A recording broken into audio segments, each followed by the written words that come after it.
Hello, today we will start with Indian Contract Act.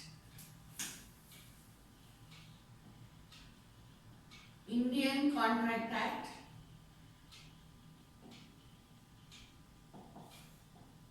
First, when we are reading about the Indian Contract Act, what we have to know is what is a contract.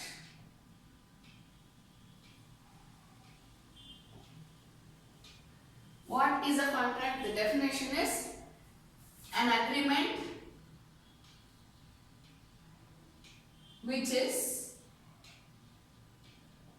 enforceable by law. An agreement which is enforceable by law is known as a contract. This is the definition which we get. Okay. Now, how you should understand this? See, I will not be dealing with section numbers and all that because that is a matter of just a by heart. Okay. So, what we will do basically is only the analysis of the acts, so which will be helpful for your mains exam while writing the answers. And even for prelims, when you are looking at the MCQs, if there is a scenario based question, situation, case study based question, it will be easy for you to analyze the question and write the answer.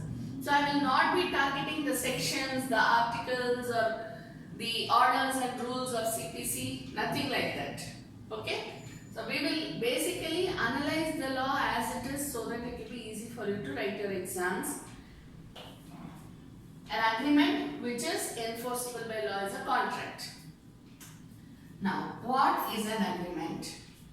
An agreement is agreeing. Between whom? Obviously, it will be between two or more parties. If there is only one party, there is no question of agreement. I cannot agree with myself. I need someone else so that I will know whether to agree or not. Am I right? So, agreement means agreeing between two or more parties. Please remember, because whenever I ask any questions about agreement, the answer that I get is whatever has been written down. Not necessary. Right? So, agreement means agreeing between two or more parties, which is enforceable by law. What is enforceable by law? The agreement. The agreement between two or more parties, what should be agreed upon? What should be agreed upon?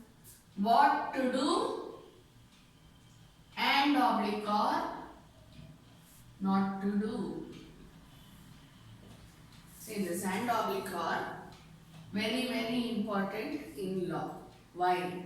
Because sometimes the situation says this and this. Sometimes the situation says this or this.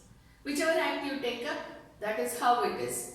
So, whether to do or not to do. So, you cannot say whether to do or not to do.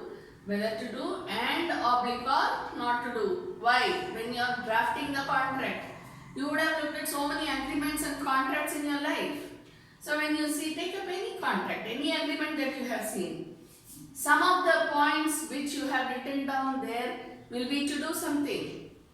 Some of the points will be not to do something. So, actually what you are doing, to do and not to do. But if you write to do or not to do is a contract, then you will have to stick to this. Law is very specific. You should be careful about the wordings. Right? So, to do and or not to do. Whatever has been promised. What's a contract? It's an agreement. What is agreement? Agreeing between two or more parties for what? To do or not to do. What? Something. What will that something be? That something is known as a promise. Something that I have promised. I am promising you that I will take a video on contract act the next time. I should keep up my promise. Right? So, and or not to do whatever has been promised. So, if I have promised to do something, then it is a promise. If I have promised not to do something, then I should not do. If I do what I have promised, then there is no breach. But suppose I promise to do something, I promise not to do something, but